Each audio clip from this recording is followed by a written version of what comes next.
இன்றைக்கான இதனுடைய வார்த்தை நீடிய சாந்தம்.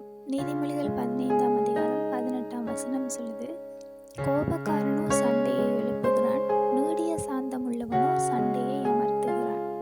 அதாவது கோபக்காரன் சண்டையை எழுப்புவான், நீடிய சாந்தம் உள்ளவர்கள் சண்டையை அமர்த்துகிறார்கள் என்று சொல்லி இந்த வசனம் சொல்லுது. எங்களுடைய தேவனை எடுத்துக்கொள்வோமாக இருந்தால் அவர் நீடிய சாந்தம் உள்ளவராக இருக்கிறார். எல்லா சந்தர்ப்பங்கள்லையும் எல்லா இடங்களிலையுமே தேவன் நீடிய சாந்தம் உள்ளவராக இருக்கிறார்.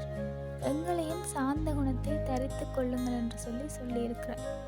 நாங்கள் நீடிய சாந்தம் உள்ளவர்களாக இருக்கும் பொழுது சண்டையை அமர்த்துகிறவர்களாக இருக்கிறோம். ஆகையால் நாங்கள் கோபக்காரராக இருந்து சண்டையை எழுப்புகிறவர்களாக இருக்காமல் நீடிய சாந்தம் உள்ளவர்களாக இருந்து சண்டையை அமர்த்துகிறவர்களாக இருக்க வேண்டும். முடிந்த வரைக்கும் சமாதானமாக இருக்க சொல்லி வசனம் சொல்லுது. ஆகையால் நாங்கள் சண்டை வராதபடிக்கு சமாதானமாக இருக்கிறவர்களாக இருக்க வேண்டும். மீறியும் சண்டை வருகிற சந்தர்ப்பமாக இருக்குமாக இருந்தால் நாங்கள் அதில் நீடிய சாந்தமுள்ளவர்களாக இருந்து சண்டையை அமர்த்துகிறவர்களாக இருக்க வேண்டும்.